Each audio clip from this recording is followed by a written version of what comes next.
Hey everyone, welcome back to the channel. Today I'm going to be taking a look at a powerful mini PC with a Ryzen chip. So I've looked at mini PCs with Intel chips before in the past, but I have never checked out one with a Ryzen chip, so I'm really curious about this and how it performs. This is the PELADN WOE, I think it's pronounced. It's got a Ryzen 5 5600H, which is a 6-core, 12-thread processor. It's got 16 gigs of RAM and a 512 M.2 NvMe SSD. And just to let you guys know that PELADN did send this to me free of charge in exchange for a video review, and I'm just going to give you guys my honest opinion about it. All right, so I'm going to get this thing in box. We're going to set it up, check it out. We're going to, run a few benchmarks, try some YouTube videos, play some light games as well, and maybe some harder games too. So inside the box, obviously, we have the instruction manual here. We have the mini PC itself right here. The great thing about these mini PCs is, they're really compact, perfect for, a minimalist setup, great for media centers or, anyone who might be short on space. So here's the mini PC itself. It feels solid. Got lots of ports on the front and back. We'll go over those in a few minutes. Let's see what else is in the box here. We should have our power supply. There we go.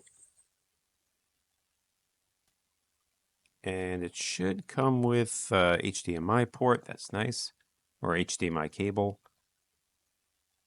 And this is a cable to hook up an extra 2.5-inch SSD if we want. Other cord for the power supply. And if we want to mount it on the back of a monitor, we have that as an option as well. And here's a look at everything we get in the box. All right, so let's take a closer look at the PC now. On the top here, you'll see that there is a sticker, and the sticker gives you a couple of instructions. It tells you how you can release the top cover because it is held in by magnets. You don't have to unscrew the cover to be able to, add an SSD or change the RAM or anything like that. And it also tells you how to quickly get into the BIOS settings, if you want to change any of the BIOS settings. All right, now let's take a look at the ports that are on the PC. On the front here, we have our power button. We have two USB 3.2 ports. We have USB Type-C, and we have a microphone and headphone jack. On the sides, we have some ventilation here. On the back, we have two USB 2.0 ports. We have a display port and HDMI, and we have our two Ethernet ports.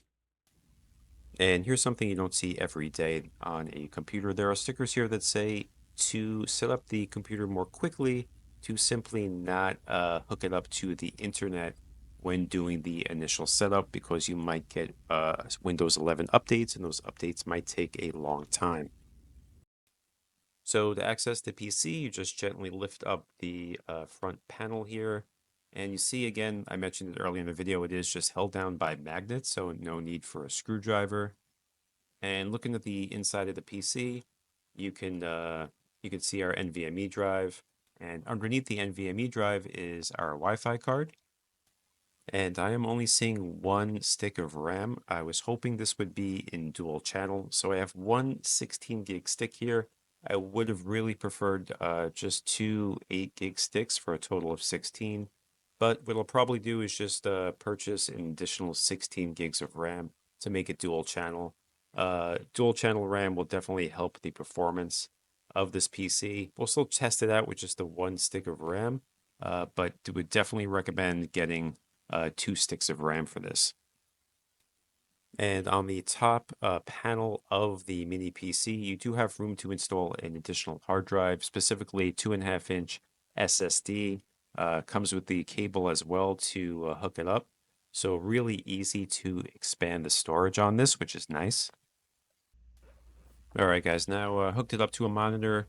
Press the power button. Let's see first boot. Let's see how long this takes to get into Windows 11. I mean, I will have to do the whole setup process, but let's just see how long it gets to the the first screen here. I am going to speed this up a little. All right, took about 35 seconds to get to the screen. And, once I have Windows 11 all set up, I'm sure the boot time will be much quicker. All right, guys, I went through the whole Windows 11 process, went smoothly, no problem. It even allowed me to set this up without having to be connected to the internet. I know Microsoft is trying to force everyone to get a Microsoft account or use a Microsoft account with Windows 11. I was able to bypass with this, which was nice. But now I'm just going to do some Windows 11 updates, and then, we'll test the performance of this mini PC. All right, guys, the first thing I tried out was the Heaven benchmark test, and we got a score of 582 with an FPS of 23.1. This is on 1080p with the high settings. Now, if I brought this to the medium settings down to 720p, I could probably hit 30 FPS here. All right, then I ran Cinebench R23, and I got a single core score here of 1370 and a multi-core score of 8713. And for daily use, like, web browsing, multitasking with Office apps, YouTube, or any streaming service, this mini PC can handle it no problem. Here's some YouTube video playback right here. This is 1080p, and I'll just go into stats for nerds. Actually, let me increase full screen here. Let me go into stats for nerds, and you'll see I have 0 dropped frame rates, which is great. All right, now let's get to the good stuff and try some gaming on this PC. Remember, this currently only has 1 stick of RAM, so will definitely perform better with 2 sticks of RAM. Just keep that in mind. So here's Minecraft. I set it to mostly low settings, 12 chunks, and I'm getting about 60 FPS here.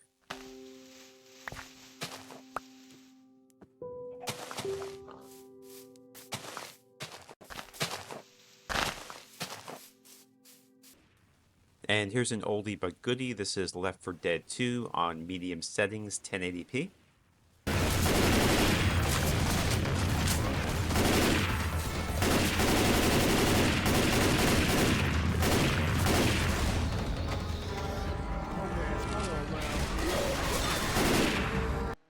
And here's another older game that's still really fun to play. This is Dirt 4 1080p on medium settings.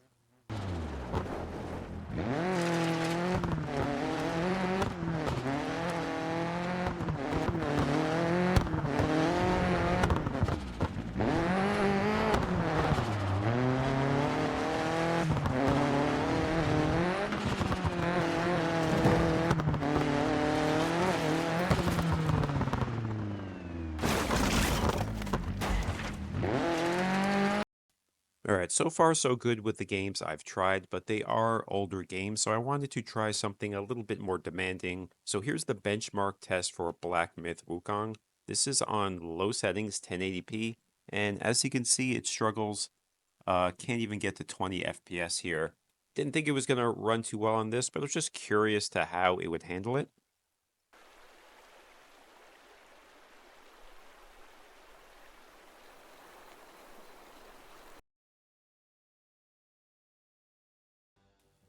And next up we have Fortnite. It's set to performance mode, 1080p, and I kept the FPS at 60.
So as you guys can see, very playable here. I would have upped the FPS if I did have another stick of RAM in here. And for the final game, we got Forza Horizon 5. This is 1080p, low settings.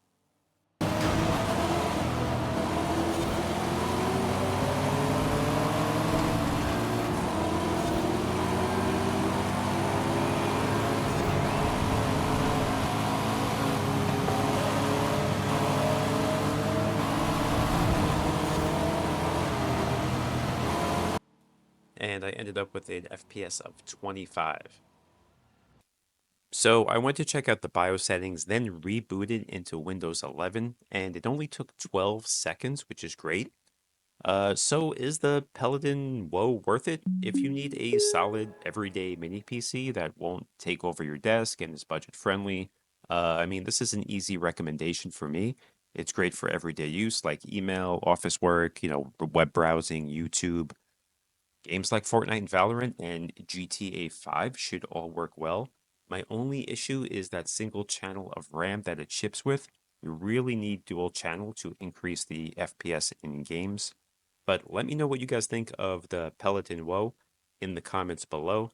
Would you buy one, or do you have a favorite mini PC already? And when testing these mini PCs, what else would you like me to try out? But that's going to do it for this video. Please hit that like and subscribe button. I would appreciate it. Thanks for watching.